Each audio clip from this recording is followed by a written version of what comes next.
Eh ben, bonjour à toutes, bonjour à tous. Bienvenue à notre session, donc une API, de l'idée à la production.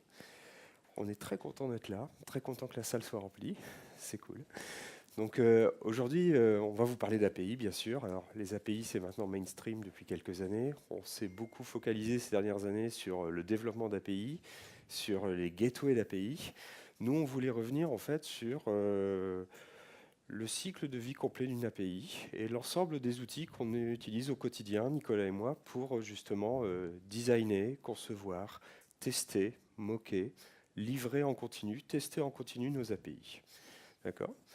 Donc avant de démarrer, on va prendre 2 petites minutes pour se présenter. Vous verrez, c'est une session où il n'y a pratiquement que de la démo. Je crois qu'il y a 5 ou 6 slides, pas plus. Voilà. Alors, bonjour Nicolas. Merci Laurent. Donc moi je suis Nicolas Massé, je suis évangéliste API chez Red Hat, maître autoproclamé de l'automatisation. Pourquoi pas, après tout, c'est moi qui choisis. Donc tout ce que vous verrez dans la démonstration qui suit, vous verrez, c'est automatisé. Et dans cette petite démonstration qui finalement sera un jeu de rôle, hein, j'aurai la charge de donner la répartie à Laurent, et je serai le chef de projet impatient de voir son projet arriver en production. Voilà. Et donc Laurent? Voilà, donc moi je travaille aussi chez Red Hat. Je commit sur quelques projets la nuit, des projets que vous allez voir en action. Voilà. Le nombre d'enfants est inversement proportionnel aux besoins de sommeil. Donc ça me laisse du temps la nuit. Et voilà, donc moi j'aurais plutôt le rôle en fait du tech leader qui va aider Nicolas en fait à délivrer son projet. Et puis on va faire ça de façon itérative, incrémentale. Donc je l'aiderai petit à petit à poser différents jalons qui vont lui permettre d'avancer. Ok. Tu nous dis 2 mots de l'histoire, Nicolas ? Allez, c'est parti. Donc Laurent et moi-même travaillons chez Acme. Acme, c'est une petite brasserie qui produit, stocke et distribue des bières à ses clients bien-aimés. Ça doit rappeler une histoire à quelqu'un dans la salle. Ah oui, Et tout le processus est géré par Acme. Mais finalement, la demande croissante et puis la concurrence grandissante nous oblige à repenser notre modèle de distribution. Et donc, on va laisser la distribution de ces bières à finalement des revendeurs indépendants qui auront la charge de revendre nos bières localement, en ligne ou sur site. Et donc, la question, c'est comment est-ce qu'on ouvre le système d'information pour que des revendeurs indépendants puissent venir découvrir nos bières et passer des commandes. Avec des API, bien sûr, Nicolas. Chaque société, maintenant, est une société de logiciels. Et toute transformation d'entreprise a un impact non négligeable sur le système d'information. De vraies compétences sont requises. Mais heureusement, Laurent, tu es un Top Gun. Voilà, le champion. Allez, c'est parti, on y va.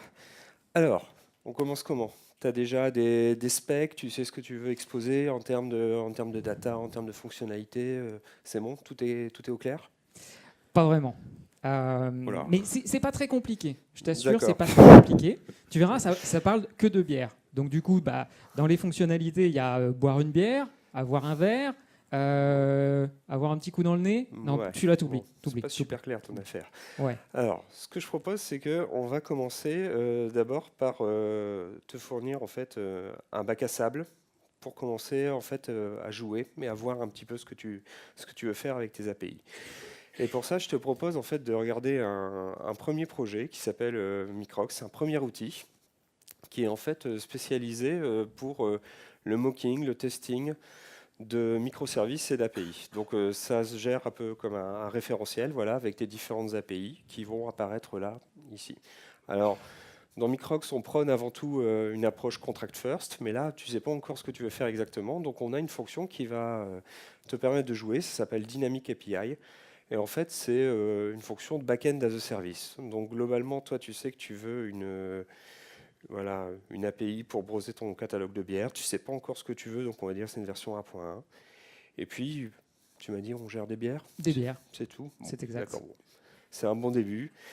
Et ce qu'on va faire comme ça, voilà, c'est de générer une première API un peu standard, voilà, avec 5 opérations qui vont te permettre de commencer à jouer, voire raffiner tes besoins. Donc ici, par exemple, j'ai une opération post qui est accessible sur cette URL tout de suite. Et puis tu vas pouvoir commencer à jouer. Donc, par exemple, tu vas dire, je vais pouvoir créer une première bière. D'accord. L'enregistre dans ton référentiel. Tu vas en créer une seconde. Voilà. Et puis tu en une troisième, une bière allemande pour pas faire de jaloux. Voilà. Donc tu as 3 bières dans ton référentiel, tu vois, tu vas pouvoir commencer à aller voir ce qui a été enregistré. Elles sont là. Et puis maintenant, tu vas avoir des opérations pour les récupérer, pour t'interfacer avec justement ces API et puis jouer depuis ta ligne de commande, toutes tes applications. Donc là, je peux récupérer mes bières. Ok, celle de mon référentiel. Je peux même m'amuser en fait à les lister avec des critères particuliers. Donc là, voilà, tu peux réutiliser les différents attributs. Donc là, je veux que mes bières beiges de mon référentiel. Donc voilà, tu vas petit à petit découvrir un petit peu ce qui t'intéresse véritablement comme fonctionnalité. Qu'est-ce que tu en penses? Ah bah, c'est super, hein, c'est super. Bon bah écoute, je vais jouer un petit peu avec ça et puis je vais essayer de raffiner un petit peu mon besoin et je reviens te voir dès que j'ai quelque chose d'un peu plus ficelé. Parfait, ça Super. marche. Merci Laurent. À plus. Alors attention aux effets spéciaux. Le lendemain. Bonjour Laurent. Salut Nico. Donc j'ai discuté un petit peu avec l'équipe commerciale. Et donc on a notre MVP, hein, notre Minimum Viable Product.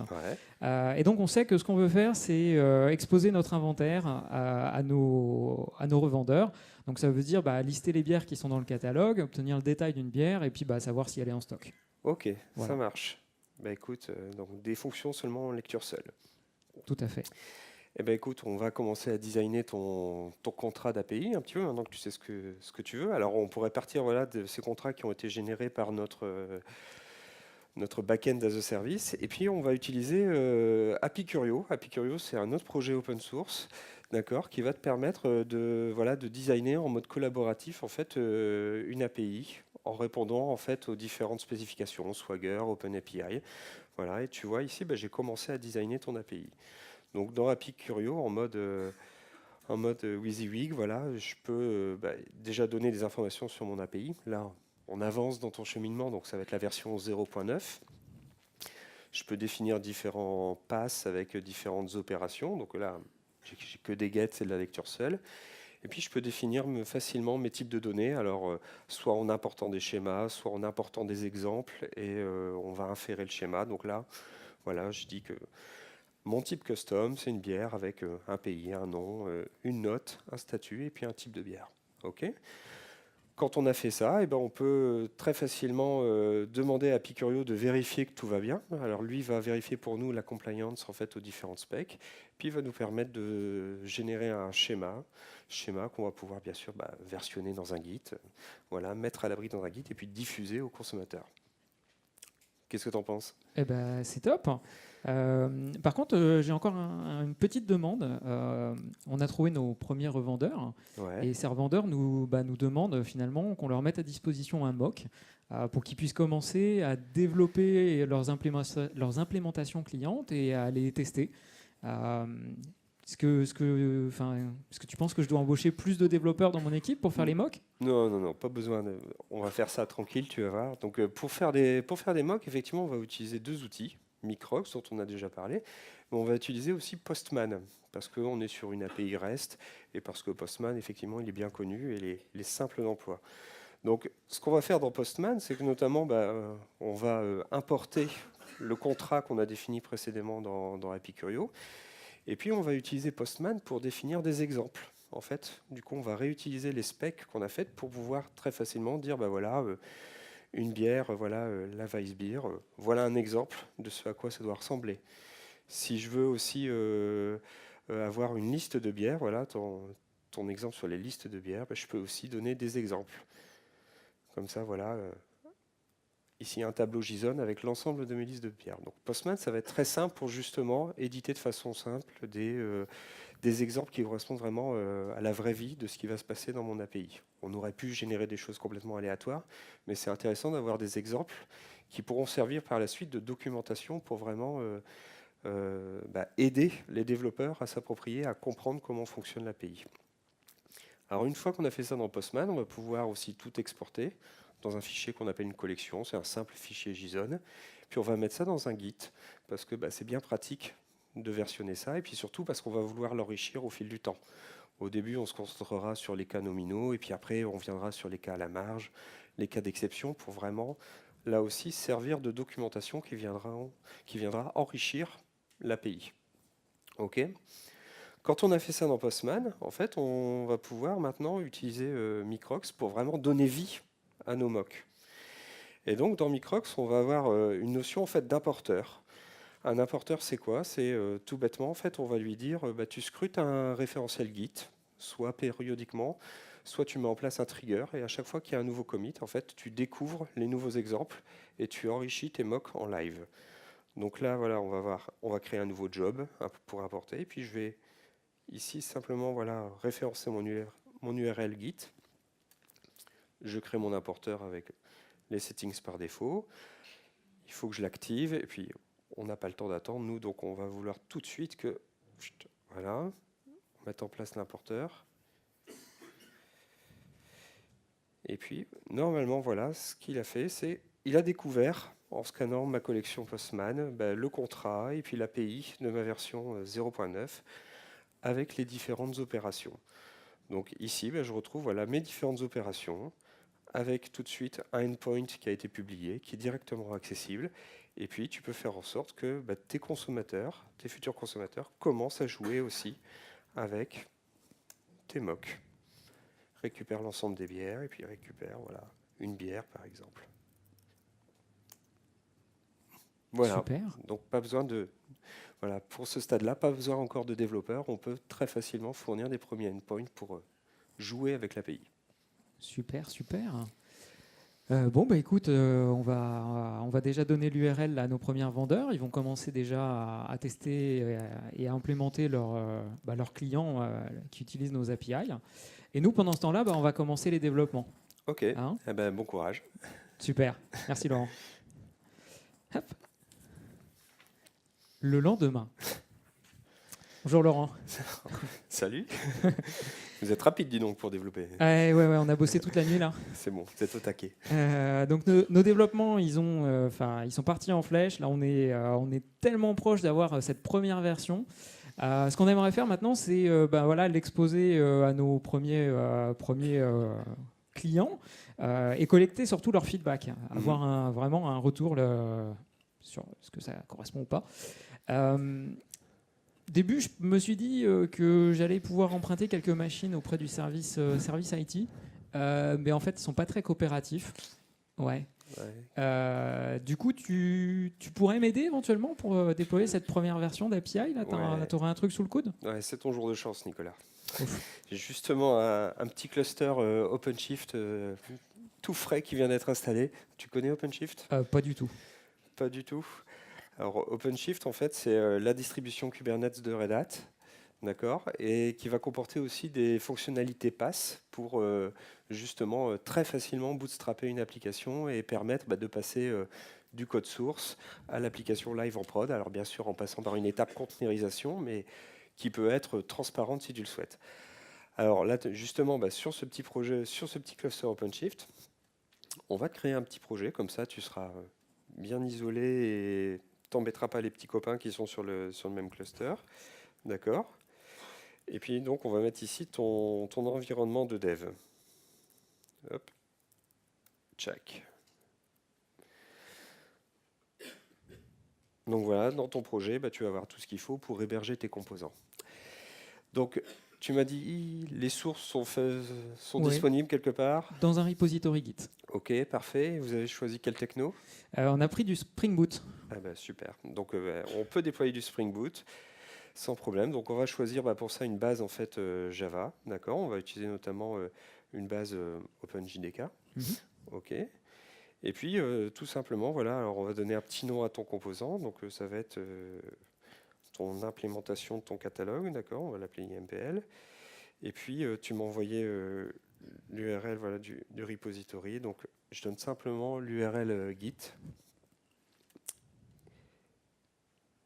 Et c'est normalement tout. Donc là, si tu reviens maintenant ici, voilà, sur l'overview, tu vois qu'OpenShift a commencé à préparer un ensemble en fait d'éléments pour justement hoster, déployer ton composant. Donc des éléments réseau. On a ici une route ou un ingress pour justement permettre d'entrer sur le cluster, un service réseau. Et puis il a aussi démarré voilà, un build qui est en train de se dérouler, où là justement il a récupéré dans le Git les sources. On lui avait dit que c'était du Java, donc ça c'est bon, mais il a en même temps vu que le build était géré par Maven, il a lancé le build et puis il s'est occupé de containeriser tout ça.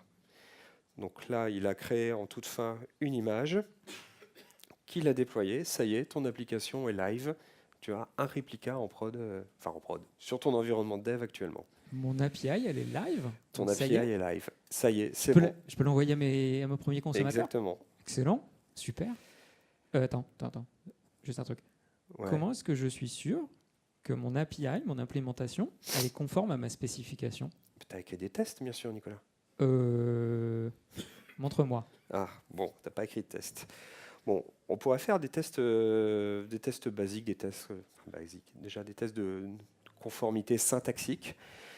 Ce qu'on peut faire en plus, c'est utiliser aussi Postman pour, en fait, avec nos exemples, attacher en fait des petites spécifications et des petits requirements supplémentaires qui correspondent à des requirements non techniques, mais plus ou moins fonctionnels. Alors, ça se fait par exemple dans Postman. Le cas classique, c'est de se dire, ben voilà, quand je veux des bières ayant un statut particulier, ou quand tout bêtement, au sens large, je fais une query et puis je donne un filtre, je veux que les éléments qui soient retournés, en fait, ne soient que des éléments qui matchent le filtre qui a été donné. Et ça, je peux le faire par exemple dans Postman, eh bien, en définissant via un petit snippet JavaScript, un schéma inline, où je vais en fait restreindre le champ des possibles pour par exemple le champ statut, parce que je veux que dans le cas de ma requête, je n'ai que le statut qui a été demandé en entrée. Donc ces tests, je vais pouvoir les spécifier dans Postman. Tout ça, ça va se retrouver dans le fichier collection dont on a parlé tout à l'heure.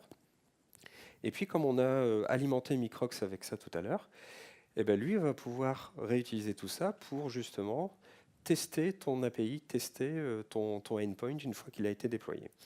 Alors, on va y retourner, on va prendre juste cette URL ici. Alors, copier l'adresse du mien, ça va être mieux.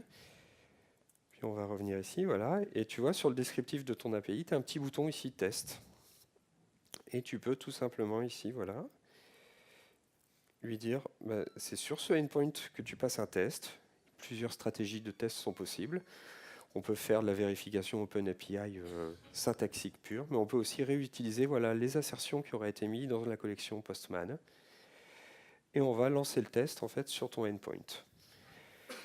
Donc ça va prendre quelques secondes.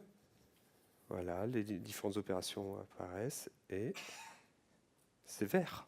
Magnifique. Pas mal, Nico, pas mal. Excellent, ils ont bien bossé, dis donc. Ouais, donc tu peux même accéder ensuite au résultat complet. Comme ça te permet de voir tous les flux qui ont été échangés entre l'instance Microx de test et puis justement ton implémentation. Et puis éventuellement faire du troubleshooting, voir s'il y a des headers qui ne conviennent pas, des payloads qui sont incorrects.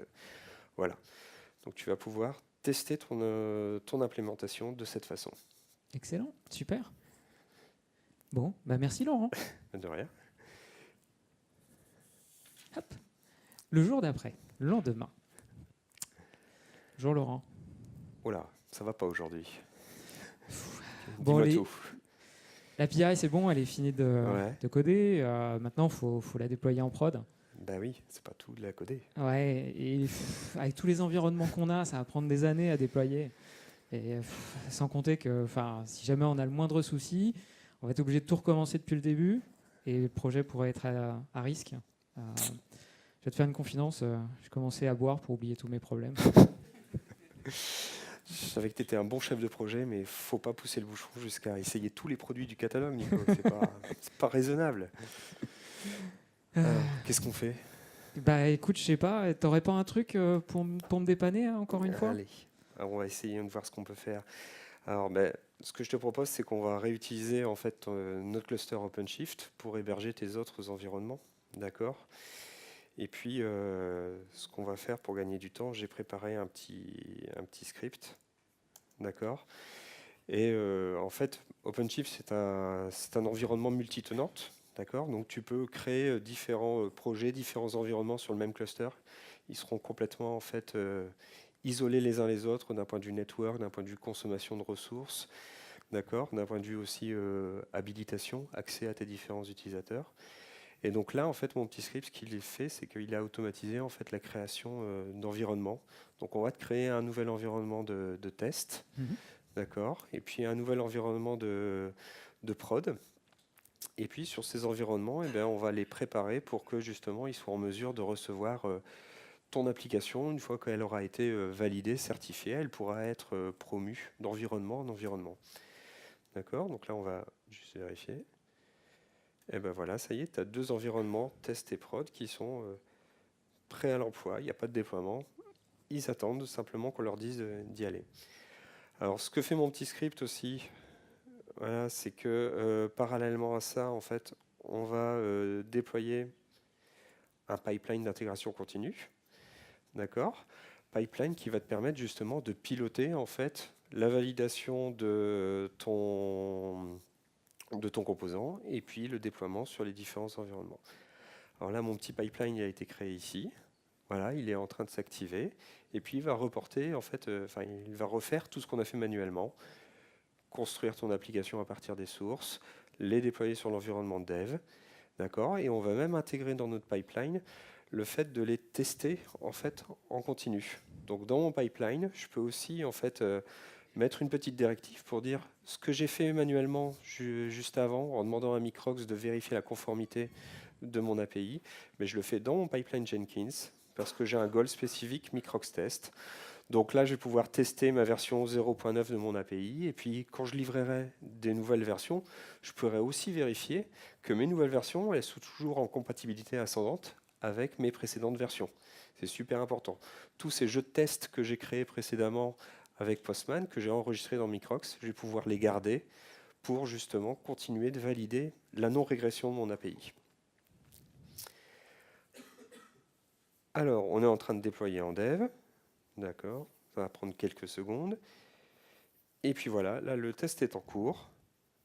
Donc normalement, si je reviens ici, voilà le test a mis 6 secondes. Si je reviens ici, j'ai une deuxième petite barre verte ici. J'ai mes différents runs. Et puis voilà, quelques secondes, j'ai fait un nouveau test et je me suis assuré que ton API était toujours valide. Et là maintenant, je suis en train de déployer. Et ben, j'ai déployé en test et j'ai déployé en prod. Alors en prod, tu vas voir, je t'ai mis 2 réplicas parce que bon, quand même, Il faut c'est tenir la la prod, charge hein. quand même. C'est la prod, attention. Puis on a un catalogue immense, donc faut tenir la charge. Voilà, Nico, tu as t'as une API live en prod. Excellent, excellent. Bon, bah tu vois, j'étais parti sur quelques années pour le déploiement, Voilà, mais finalement, en quelques minutes, voilà, ça se fait, quoi. très bien. Bah, tu peux Bon, continuer d'aller boire des bières, mais cette fois pour célébrer. merci Laurent. Le lendemain, Laurent, Encore toi? Oh non, ils sont partis, je peux sortir? vas-y, c'est bon. On a oublié de gérer l'authentification, le contrôle d'accès, la gouvernance. On est spammé par des tonnes de requêtes sur l'API en prod. On ne sait pas si elles sont légitimes ou si elles sont forgées. L'équipe sécurité veut ma tête, mort ou vif. Mais j'ai rien à faire avec toi, je te connais pas. Je veux rien savoir. Non, Débrouille-toi. me laisse pas tomber. Bon, qu'est-ce qu'on va pouvoir faire pour toi? Bon, là, cette fois-ci, je pense qu'effectivement, on va passer la vitesse supérieure. On va déployer cette fois une solution d'API management. D'accord? Donc, comme la fois précédente, bah, effectivement, j'ai préparé mon petit script. Tu vois, je te sentais venir quand même. Et en fait, sur nos environnements test et prod, on va déployer justement la solution Triscale d'API Management. Alors, sur ces environnements, ça va se matérialiser par justement un nouveau composant qui sera justement une micro gateway et qui servira justement à protéger en fait les composants qu'on a précédemment déployés. D'accord? Et puis Triscale, il y a aussi une contrepartie en fait de management, un back-end de management sur lequel là on viendra justement enregistrer nos API avec leurs différentes versions. Et puis on viendra justement apporter une configuration spécifique. Alors ça peut être effectivement de la sécurité, de l'authentification, ça peut être voilà, des quotas, du rate control, tout ce genre de choses pour justement contrôler l'exposition de notre API. Alors avec ce petit script, j'ai aussi mis à jour en fait le précédent pipeline, d'accord? Parce que justement, maintenant, on va intégrer dans ce pipeline cette nouvelle étape où automatiquement, en fait, on va venir déclarer dans le backend Treescale les nouvelles API. C'est quelque chose qu'on ne veut pas faire manuellement. En fait, là, notre pipeline, ce qu'il va faire, c'est qu'il va regarder à chaque fois le contrat d'API, parce que c'est vraiment la source unique de vérité. Il va regarder est-ce que la version elle a évolué par rapport à l'itération précédente. Est-ce que c'est si on utilise le semantic versioning, est-ce que c'est une évolution qui est compatible ascendante ou qui casse la compatibilité? Et en fonction de ça, il va déclarer des nouvelles versions sur mon bucket de management avec les politiques associées. D'accord? Excellent. Ça te paraît pas mal? Ouais, c'est pas mal. C'est pas mal. Pas mal. Bon, alors là, ça va lui demander quelques secondes, quelques minutes. On va pouvoir aller voir sur le dashboard. Alors, tu vois, moi j'ai aujourd'hui 3 API de test. Donc, normalement, notre API en test et en prod va apparaître là d'ici quelques secondes.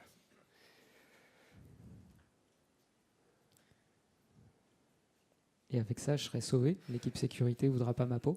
Avec ça, c'est bon. Je pense que tu as le RSSI dans ta poche. Voilà. C'était juste. Donc voilà, juste ce qu'il faudra changer au niveau de tes consommateurs, si tu as déjà commencé à diffuser l'URL, c'est que maintenant chaque consommateur aura besoin par exemple d'un token, d'une API key, d'un API secret d'accès pour justement être authentifié, identifié ensuite sur toute la chaîne d'appel. Ok. Un petit peu de temps. Et voilà, j'ai déjà ici, tu vois, ton API qui commence à apparaître. Elle est ici. Et donc, on a en fait dans notre pipeline découvert automatiquement qu'on avait une version 0.9, qu'on était sur un environnement de test. Et donc, on a créé l'API correspondante. Normalement, mon script a créé aussi un utilisateur de test, un plan d'utilisation de test pour justement nous permettre de valider rapidement que l'API est fonctionnelle. Est-ce que tu as une appli, quelque chose pour justement tester ça? Oui. Il y a un de nos consommateurs qui nous a envoyé son application mobile de test. Je t'ai envoyé le lien, si tu veux, de cette application mobile. Et on pourra la tester avec nos API. On va faire un check. Ouais. Alors, on va juste vérifier une ou deux choses avant. Voir si on n'est pas très rapide. Alors voilà, j'ai ce dont je te parlais juste avant, j'ai un application plan. D'accord. Et on voit que c'est Ansible. Personne n'est parfait. Ok. Et puis normalement, ça devrait être...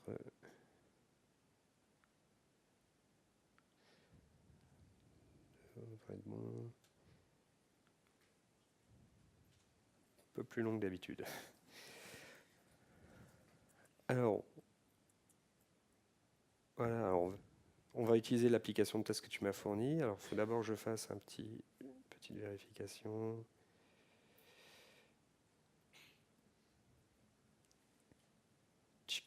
Voilà, ça devrait être bon. Et puis, normalement, si tout va bien... Magnifique. Ça y est, Nico, Pouh. Ça marche. On a exposé nos API, on passe bien par la gateway, on utilise une clé pour s'authentifier, d'accord.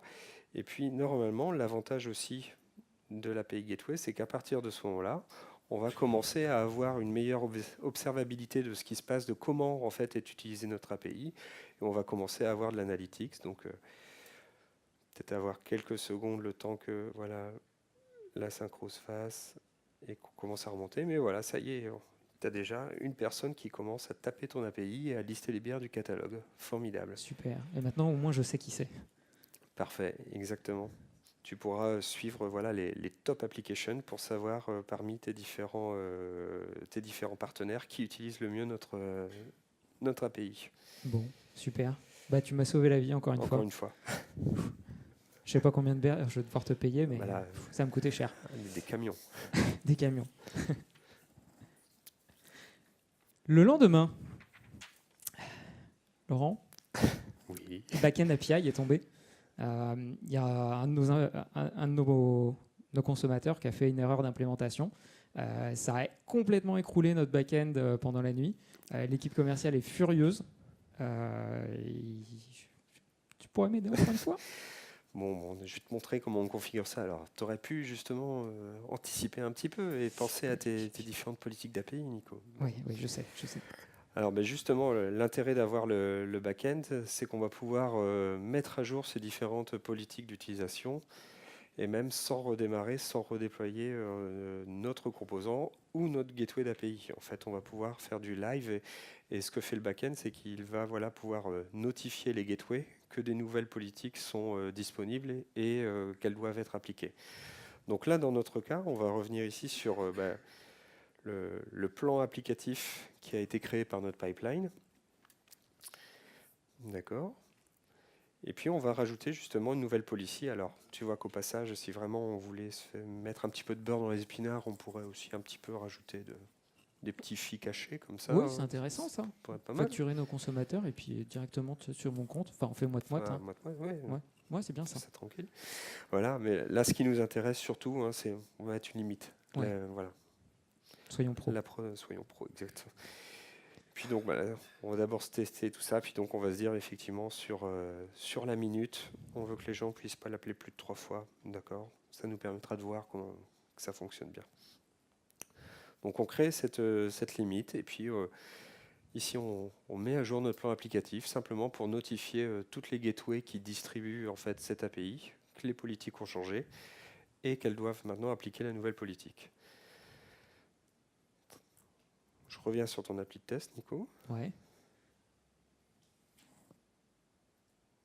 On va la solliciter plusieurs fois. Je clique pas assez vite. Ça y est. Super. Donc là, le back-end est protégé. Ouais. Bon. Niveau design, c'est pas terrible quand même. 429, on aurait pu faire un effort. C'est vrai, c'est vrai. D'accord. Mais ça y est, c'est protégé. J'attends une minute et normalement, je dois pouvoir redemander à nouveau la liste de nos bières disponibles. Bon. D'ici une petite minute. Excellent, super. Excellent. Bon, là, je pense que tu es paré. Bah ouais, écoute, magnifique. On a une API qui est en production avec des consommateurs. Le tout est géré. Et par-dessus tout, on vend plein de bières au travers le monde. Super. C'est pas magnifique, ça? C'est magnifique. Écoute, je pars en vacances pour les 15 jours à venir. S'il y a encore quelque chose, tu te débrouilles. Non. Non. Allez, revenons un peu justement à la presse. Alors, qu'est-ce que tu as appris toute cette semaine, Nicolas? Parce que ça a duré une semaine. Hein. En vrai. En vrai. Écoute, essaye de résumer ça.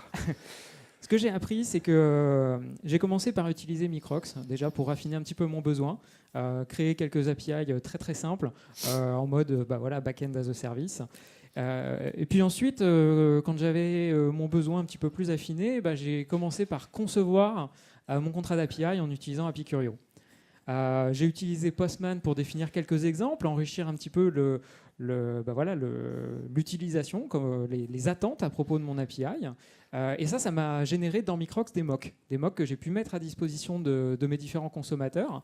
Ça m'a permis de casser les dépendances entre finalement le producteur et le consommateur, d'aller plus vite. J'ai défini également, toujours dans Postman, des tests d'implémentation qui sont joués après par Microx sur mon implémentation pour vérifier qu'elle est conforme à ma spécification. J'ai développé finalement mon implémentation en utilisant une technologie qui est Spring Boot et je l'ai déployée dans OpenShift en environnement de développement.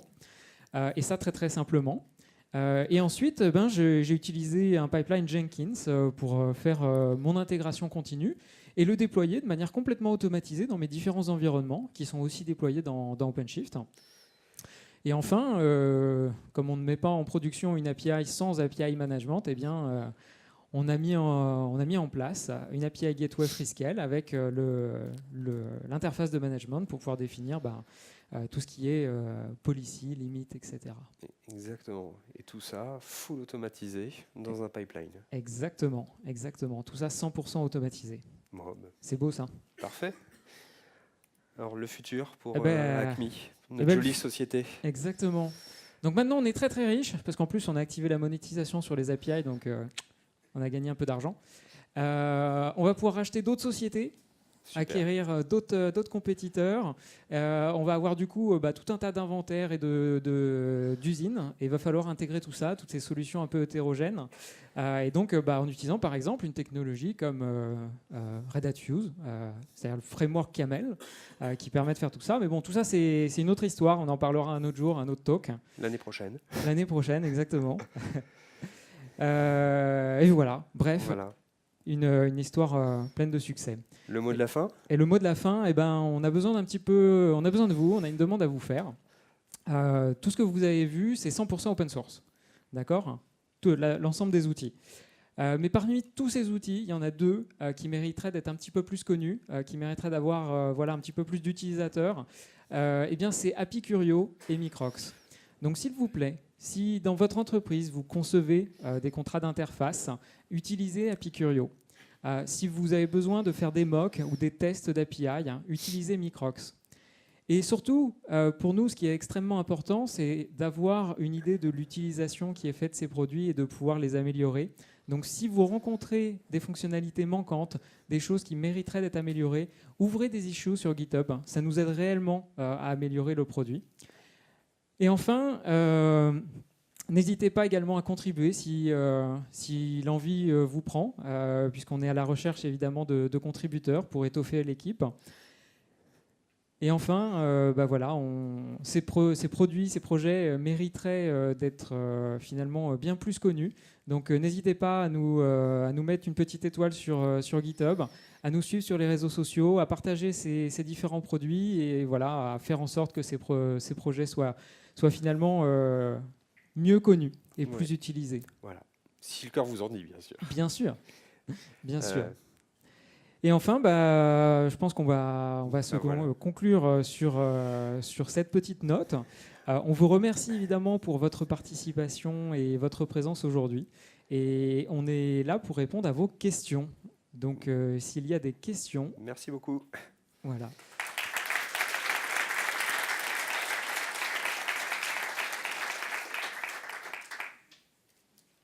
Ah, question. Est-ce que Microx peut prendre en entrée une collection SoapUI, enfin service REST mais sous SoapUI? Oui, tout à fait. En entrée, en fait, on prend soit des collections Postman, soit des projets SoapUI, et on a le même genre de fonctionnalité pour des web services SOAP.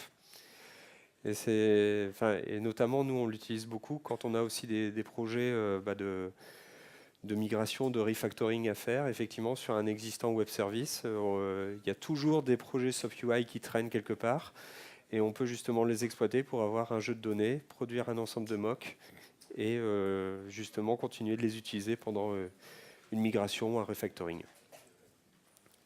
Est-ce qu'il y a d'autres questions? Là devant, Nico. J'arrive.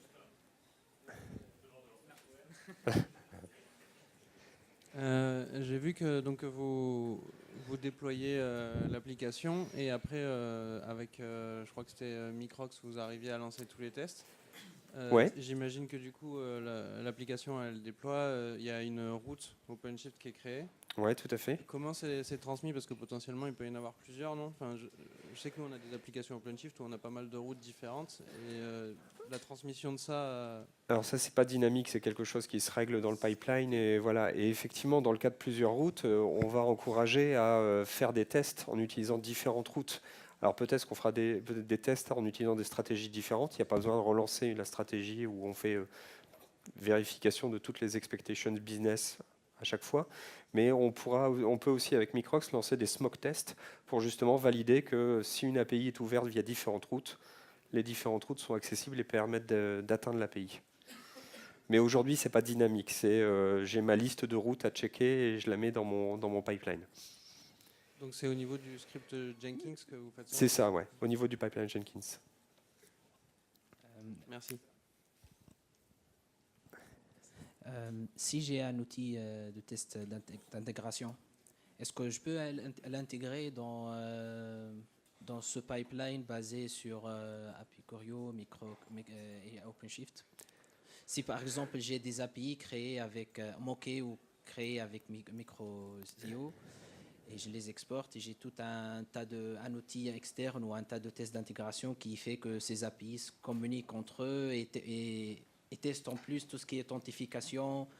Est-ce que c'est possible de le faire en utilisant cette stack? La stack que vous avez montrée? Oui, ça reste de toute façon un pipeline Jenkins standard. Donc Ok. là, effectivement, il utilise les outils de notre stack, mais après, il peut utiliser n'importe quel plugin et n'importe quel outil tiers. Il n'y a pas de restriction là-dessus. On peut compléter finalement les tests d'intégration existants avec des tests dans Microx. Ouais, Et aussi. voilà. C'est pas exclusif. C'est pas exclusif. Et il y a une étape, j'ai pas vu que j'ai pas bien fait attention. Dans Postmal, vous avez défini des tests. Et puis je crois l'outil Microx, comment il a détecté ces tests?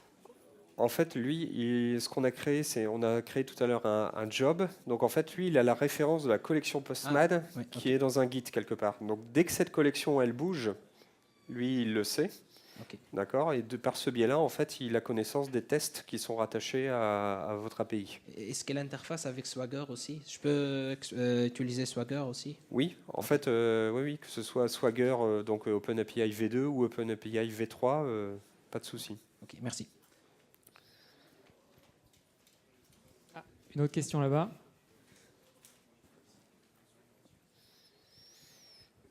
Ouais, sur Apicurio, on peut aussi importer des API exposés Swagger pour pas partir from scratch, parce que là c'était nouveau, mais pour tout ce qui est historique, est-ce qu'on peut réimporter tout ce qui est API existante? Oui, tout à fait. Tout à fait. Vous pouvez importer de l'OpenAPI V2 ou V3 dans Ok. Apicurio et ensuite l'éditer. D'accord. Et alors, une fonctionnalité qu'on n'a pas montrée, c'est le travail collaboratif dans Apicurio. Donc vous pouvez travailler à plusieurs dessus, un peu comme on le fait par exemple dans Google Docs ou les outils de la suite Google, où vous travaillez de manière concurrente sur un même document et vous pouvez inviter du coup les développeurs, le product owner, le client, etc. Et tout le monde apporte un petit peu sa brique, donne sa contribution sur ce contrat d'interface.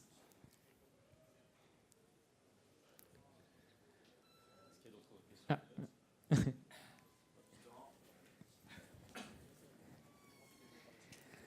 Donc s'il y a plusieurs personnes qui peuvent éditer en même temps, comment on gère le versionning et la publication? Parce qu'on travaille sur une version draft ou je sais pas quoi. Et quand est-ce qu'on sait, et quand est-ce qu'il y a un workflow qui est défini pour dire c'est cette version que je publie et c'est une version 1.2 ou 2.0 de l'API? Alors, il y a effectivement un suivi de ce qui est fait par les différents collaborateurs. On voit la trame d'édition, on voit qui a fait quoi sur le contrat d'interface.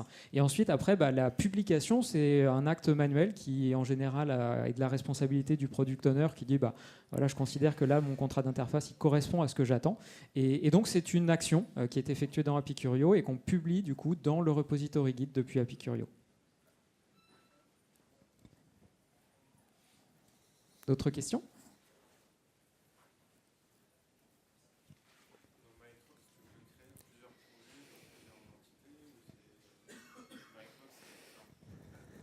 Une instance par projet en fait. Tu veux répondre? Aujourd'hui, c'est une instance par organisation. Il n'y a pas de multi-tenancy, multi-organisation. Voilà. Donc après, on est plutôt sur un modèle de déploiement hyper simple, notamment avec un opérateur qui permet de dire, voilà, je peux très facilement reprovisionner une nouvelle instance et c'est hyper léger. Mais on n'est pas sur du multi-organisation au sein de Microx. Ouais. Ok.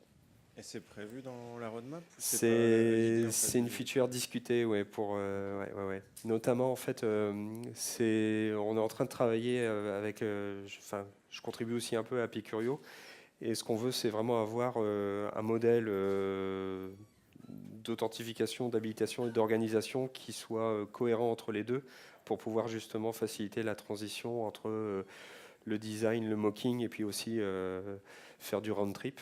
Donc c'est des sujets sur lesquels on discute en ce moment. Est-ce que les deux projets vont merger un jour ou c'est toujours deux projets indépendants? Merger, je pense pas, parce qu'on aime bien dans la philosophie Linux être centré sur une problématique. Après, on a bien identifié qu'il y avait vraiment un intérêt à justement faire en sorte qu'il y ait une fusion et il y ait des transitions possibles en termes de use case entre les deux.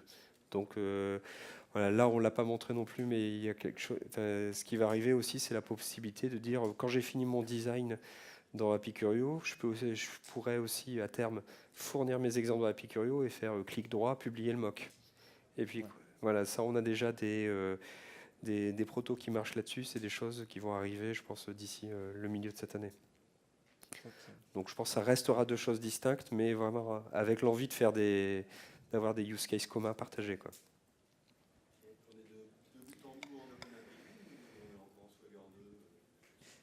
Alors dans Freescale, effectivement, le support OpenAPI 3 est prévu. Normalement, si tout se passe bien, pour la fin de l'année.